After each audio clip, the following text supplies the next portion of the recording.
ભગવાન બિરસા મુંડાની 150મી જન્મ જયંતિ નિમિત્તે નાના પોંઢામાં જનજાતીય ગૌરવ યાત્રાનું ભવ્ય સ્વાગત કરાયું. વૃક્ષારોપણ તથા રમતગમત ક્ષેત્રે રાજ્ય સ્તરે વિજેતા વિદ્યાર્થીઓ રમતવીરોને સન્માનપત્ર અપાયા. ગુજરાત સરકારના આદિજાતિ વિકાસ વિભાગ તથા જિલ્લા વહીવટી તંત્ર વલસાડના સંયુક્ત આયોજન હેઠળ ભગવાન બિરસા મુંડાની 150મી જન્મ જયંતિને અનુસંધાને જનજાતીય ગૌરવ વર્ષ ઉત્સવ અંતર્ગત ઉમરગામથી એકતાનગર સુધીની જનજાતીય ગૌરવ યાત્રાનો ભવ્ય આરંભ કરવામાં આવ્યો હતો.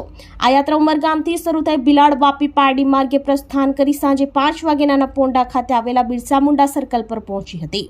અહીં સ્થાનિક આગેવાનો, જનપ્રતિનિધિઓ, સરકારી અધિકારીઓને તેમજ મોટી સંખ્યામાં ગ્રામજનોની ઉપસ્થિતિ વચ્ચે બિરસા મુંડાની પ્રતિમાને ફૂલહાર કર્યા હતા. કાર્યક્રમ દરમિયાન કપરાડા ધારાસભ્ય જીતુભાઈ ચૌધરીએ સ્વાગત પ્રવચન આપી સૌ મહાનુભાવોને આવકાર્યા અને આ યાત્રાનું જનજાતિ ગૌરવ પ્રતીક તરીકે ગણાવી. મુખ્ય મહેમાન તરીકે ઉપસ્થિત ગુજરાત સરકારના કેબિનેટ મંત્રી કનુભાઈ દેસાઈ, આદિજાતિ વિકાસ ખાડી કુટેર અને ગ્રામીણ ઉદ્યોગ મંત્રી નરેશભાઈ પટેલ, રાજ્ય કક્ષાના મંત્રી ડોક્ટર જયરામ ગામિત તથા લોકસભા દંડક અને સાંસદ ધવલ પટેલ, જિલ્લા ભાજપ પ્રમુખ હેમંતભાઈ કંસારા, પૂર્વ ધારાસભ્ય માધુભાઈ રાઉત વગેરે કાર્યકર્તાઓ ઉપસ્થિત રહ્યા હતા. નરેશભાઈ પટેલે પોતાના પ્રવચનમાં કપરાડા વલસાડ જિલ્લાના વિકાસ કાર્યોની વિગત આપી જણાવ્યું હતું કે સરકાર આદિજાતિ વિસ્તારના સર્વાંગી વિકાસ માટે પ્રતિબદ્ધ છે. આ પ્રસંગે જિલ્લા પંચાયતના સભ્યો દ્વારા વૃક્ષારોપણ કાર્યક્રમ પણ યોજાયો હતો, જેમાં સૌએ પર્યાવરણ સંરક્ષણનો સંદેશો આપ્યો. કાર્યક્રમ દરમિયાન રમતગમત ક્ષેત્રે રાજ્ય સ્તરે વિજેતા વિદ્યાર્થીઓ અને રમતવીરોને સન્માનપત્ર આપી સન્માનિત કરવામાં આવ્યા હતા.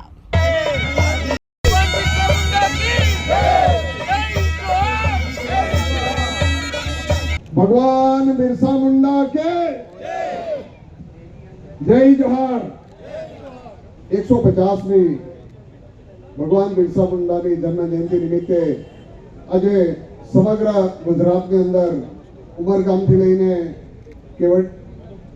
આપણા સ્ટેચ્યુ ઓફ યુનિટી કેવડિયા અને અંબાજીથી લઈને statue of unity Kevadia colony, એટલે બંને તરફથી ઉત્તર અને દક્ષિણ ગુજરાતની આદિવાસીઓની બંને પટ્ટીઓમાંથી, બંને પૂર્વ અને પશ્ચિમ પટ્ટીમાંથી આજે યાત્રા નીકળી છે. ત્યારે આ યાત્રાના યજમાન અને યાત્રા 7 તારીખે નીકળીને 13 તારીખે કેવડિયા પહોંચશે. ત્યારબાદ આપણા યશસ્વી ભારત દેશના વડાપ્રધાન 15 તારીખે દેવ મોગરા દેડિયાપાડા આવનાર છે. ત્યારે આ કાર્યક્રમની અંદર આ કાર્યક્રમની રૂપરેખા અને આ કાર્યક્રમને જેને સફળ કાર્યક્રમ કરવા માટે આદરણીય આપણા આદિજાતિ મંત્રી આદરણીયભાઈ નરેશભાઈ પટેલ સાહેબ, આજના કાર્યક્રમની અંદર અમારા રાજ્ય કક્ષાના મંત્રી આદરણીય ડોક્ટર જયરામભાઈ ગામિત ઉપસ્થિત, આપણા લોકલાડીલા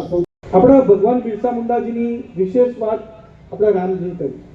આપણા આઝાદીના ઇતિહાસમાં દરેક સમાજના લોકોએ પોતાની જાનનું બલિદાન આપ્યું ત્યારે આપણને આઝાદી મળી હતી, પણ ઇતિહાસના પન્નોમાં કોઈ પણ જગ્યાએ નામ ના હતું. એમાં પણ આપણો આદિવાસી સમાજ સૌથી મોખરે હતું.